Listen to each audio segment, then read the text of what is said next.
Hi guys, good morning. So, ganda ng panahon ngayon guys, oh. Oh, 'di ba? Oh.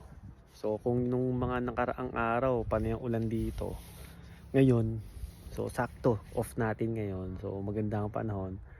So, ngayon guys, may pupuntahan tayo. Actually, nag-ano tayo,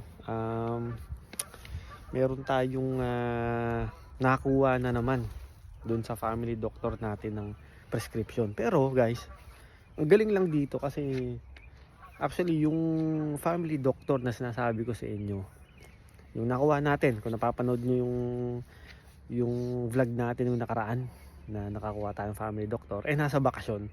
Ngayon guys, nakausap ko yung yung nandun sa pharmacy na po pwede pala na magkaroon ka ng prescription or bigyan ka ng prescription through phone lang, yung may kakausap sa yung doktor, ganoon, tatanungin ka lang. So nagkausap kami nung isang araw.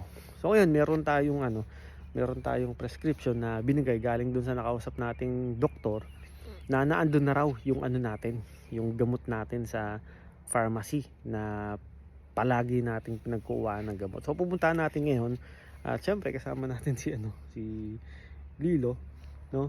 Para at least malakad ko rin ba siya kasi ilang araw na rin talaga siyang nasa bahay lang gawa nga nung panayang ulan, no? So ngayon pupunta tayo at lalakarin lang natin. So siguro mga mga 30 minutes na lakad, no? So para at least ma-exercise na rin niya. Ma-exercise na rin siya, no? So yun guys, samahan nyo kami at let's go. Actually guys, medyo basa pa nga yung daan, no? Pero may na yan, tignan niya, gawa nga ng maaraw na, no? Tignan nyo, ganda, oh. Doon nakita ko naman guys sa weather na ngayong araw na to maulap lang. So hindi siya uulan. Kaya sakto cut off natin, no? So marami tayong magagawa ngayon.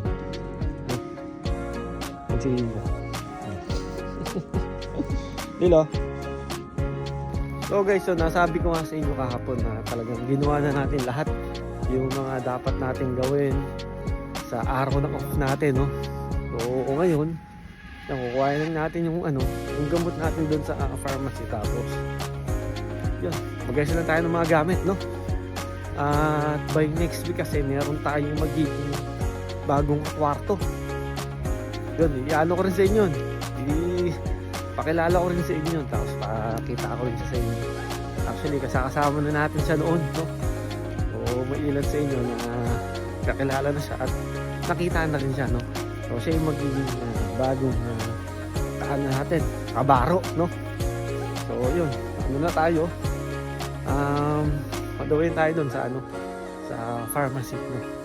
So guys, habang tayo naglalakad, papakita ko na rin sa inyo yung mga bahay dito. Actually, gaganda nga ng mga bahay dito guys, oh.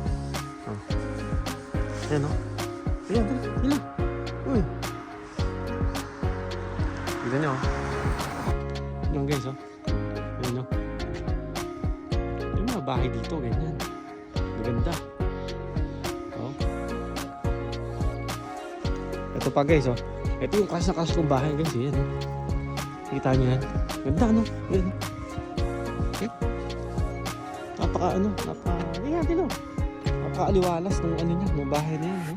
Ayan, no? Yan guys, oh. Ganda, no? Kaya tayo magkaroon ng ganung bahay. Pero syempre, wala imposible kay Lord, diba? Yan. So guys, nandito na tayo sa Watson Road. So, medyo na pa to, mga 20 minutes pa. Yun, dire-diretso doon hanggang sa dulo. Yan, malakarin lang natin. Tapos guys, dito sa parte ng Watson Road, merong mga ilang bahay dito na nasa tabing kalsada lang talaga, pero ang gaganda guys. Pero isa lang napansin ko dito, yung iba rito talagang wala nang naninirahan.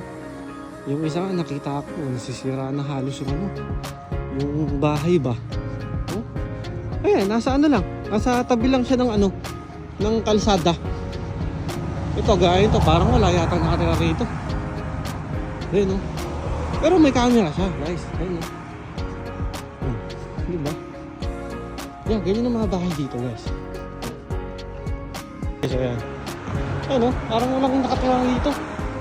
Sayang naman kako yung mga bahay dito. Tapos ito naman yung paborito kong daanan dito guys. So ito yung pupunta kami, nililotin nyo. Oh, ganda. Ito lalo yan. Wala na pala. At ito pa syempre guys yan. Ano? Sarap lang magdaan dito. Oh. Nakapaligiran siya ng mga puno nitong mga to. Yan. Actually guys, isa lang din yung gusto ko dito sa mga nagda-drive dito. Mga ano rito, mga driver, no? Kasi kahit na sa tabi kang kalsada dumaan or maglakad, sila ay pagtatawid ka o pag nakita nilang huminto ka, tapos nasa tabi ka ng pedestrian lane, talagang hihinto sila, hinto.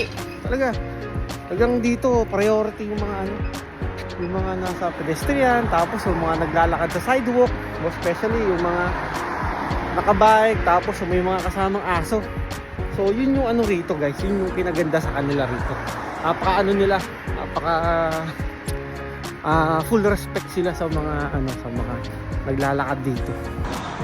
So guys, medyo malapit na tayo, yung sa may stoplight yan. So tatawid lang tayo diyan, tapos dun na yung dun na yung pharmacy. Napakukuhaan natin ang gamot diyan. So ito na guys, tatawid na tayo maya lang. Ito na. Tingnan, ito. Oh, di ba? Hindi lang marunong tumuwid sa sa pedestrian eh. Oh. Ito.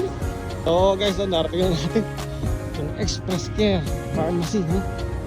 Hindi ko nga lang alam kung talagang papasokin tayo. Kasi nga si Lilo, no? Try natin. Ternida. Was it from today? Before yesterday. Any allergies during medication? No. Okay, it was for 2 medications. Yeah. Is it good for 3 months, right? Yeah. Yeah. So there is a 2 vials for olmesartan because there is a different expiry date. Mm-hmm. So there will be a vial labeled as number 1. Mm-hmm. And So guys, ito nakakuha tayo ng gamot. Ito, yan, no. Gamot natin sa sa hindi nakakaalam. Ito, meron tayo kasing maintenance, guys. Meron tayong ininom na gamot for high blood tsaka cholesterol, no? Siyempre, hindi na tayo mga bata, no? So, total na gastos natin since wala tayong insurance para sa mga gamot, ganun. So, lang binar natin? $73, no? So, yun? Good for 3 months. Tapos, 2 klase ng gamot. Yung pang high blood nga tsaka pang cholesterol, no? So, buti na lang pinapasok si Lilo, no? So guys, yun lang. Ingat kayo palagi. Ito, pauwi na kami, no? At God bless sa lahat. Peace out.